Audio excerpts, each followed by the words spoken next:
Hi everyone, it's Nate with another Backcountry beer review.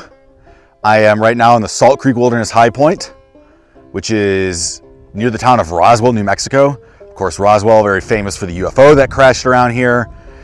Let me know if you see anything flying behind me that looks suspicious.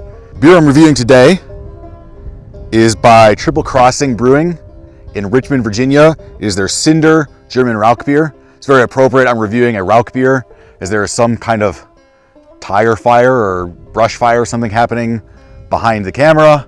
Don't know what the deal with that is, but hey, for those who don't know, sorry if that wasn't obvious, but as you can maybe tell, of course you can't see this, but you'll see it in the slow-mo footage. There's lots of smoke and burning imagery. The beer is called Cinder. Rauchbier refers to smoked beer. It's a traditional German style. Actually, you know, typically the way that the malting process was halted in the past was by heating it with a wood fire or some other kind of fire, which would imbue a smoky flavor to beer. It's right. It's the reason why peated malt whiskey is really popular, because in Scotland, northern Scotland, they had to use peat. And traditionally, right, like that was how beer would taste. And then, you know, in the 1800s with industrialization, that flavor really fell out of style. You know, we think of smoke now as being a nice taste to things. But, you know, in the time period when everything you made was with like a wood fire, the smoke flavor would probably get pretty old after a while. And I would imagine that a clean, non-smoky tasting beer would be a real marker of quality and would be a really nice treat. Of course, like I said, these days, smoky beers are kind of a novelty. They're kind of a specialty product. And so that's what Rauchbiers are. I've reviewed Rauchbiers twice on this channel. Both of them were the chili line chili beers, the Como Pica and the Que Picante, with green and red chili respectively. But otherwise, Rauchbier is not a very common style. I mean, typically small-scale breweries are not making Rauchbiers with much regularity. It's very few that do it.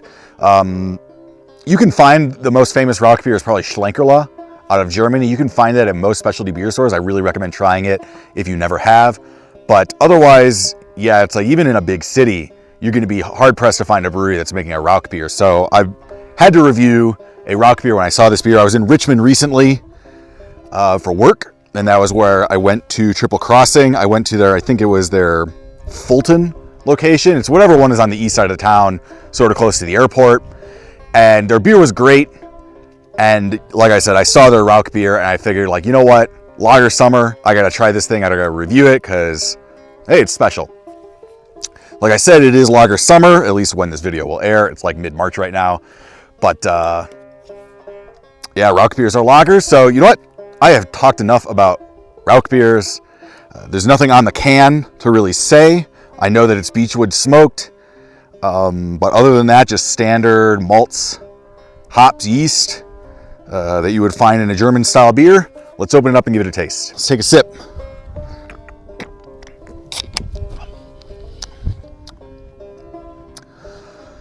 Without a doubt, I mean, that's German lager. That tastes really good. As you've seen in, or you will see in the slow-mo of the pour, it's got that amber color, so it tastes like you would expect like a German amber to taste like. Definitely to me, it's like Bavarian amber. I think it's, as I recall on the website, they mentioned like the yeast strain was specifically bred or chosen to accentuate the malty notes. And I can see that. This is actually reminding me quite a bit of the Red Oak Bavarian Lager, which is one of my favorite beers of all time. It's really solid. Specifically, I'm getting like caramel. Of course, I'm getting a lot of earthiness. It is retaining a little bit of off dryness, but not really a lot. And I think that off dryness is really well balanced with, you know, bitterness is all relative. I would probably say IBU wise, this is probably in the 15 to 20 range, but it has this like perception of bitterness from, I think, the earthiness, the darkness of the malts, the earthiness of the hops. What I would say is really reserved is the smokiness, actually. Trying this at home, I did have this on tap at the brewery.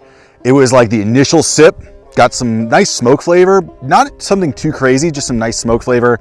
And then it was really hard for me to kind of pick that up throughout the rest of the beer. This time, you know, I don't know if it's because I'm outside, but I like I would never guess that this was a Rauchbier, to be honest, if this was the first sip I had ever taken of it. Let me take another sip and really try to pay attention and see if I can coax it out. I mean, it's certainly there. I think that it's really adding to the earthiness. I think it is giving you that barbecue rib flavor. But I think that like barbecue flavor is, like I said, really wrapping itself in with the earthiness. It is really adding to that aspect of the flavor profile, and maybe that's what the intention was. It's slightly nutty. I'm getting, to be honest, I'm stealing this from the website, chestnuts. Like, I had a chestnut, I had like a real chestnut, not a water chestnut, a real chestnut for the first time this Christmas. It was around Christmas time, I made a Jacques Pepin chestnut and pork braise thing or other, it was very good. And sweet potatoes, and like chestnuts have this like fruity, very lightly nutty flavor that I think this has. It's pretty nice. I'm getting a little bit of like that noble hop pepper, but not really a lot. I mean, really, it's just a solid drinkable beer. I'm getting a little bit of that crackeriness, that, especially in the bitterness, kind of that like rye, almost that like rye cereal crackeriness. Yeah, the smoke, again, smoke is very subtle. The finish is really nice. It's light, but I wouldn't call it bitter, but it does have very little, if not no, residual sweetness in the finish. It is a very dry finish, but overall, pretty refreshing beer. I'm a big fan of Rauchbiers. I know that this is like an annual one they do, so maybe other editions have a little bit more of that smokiness. And like I said, honestly, Rauchbiers are not for everyone, or at least they're an acquired taste. And so maybe they're intentionally trying to dial down the smoke in this one, but I don't pick up a whole bunch of smoke, but it is nevertheless still a very good German style amber lager. Anyway, I think that's it from me. I'm gonna do the easy hike back to my car, and then I'm going camping tonight, so wish me luck there. Cheers, and have a backcountry beer for me.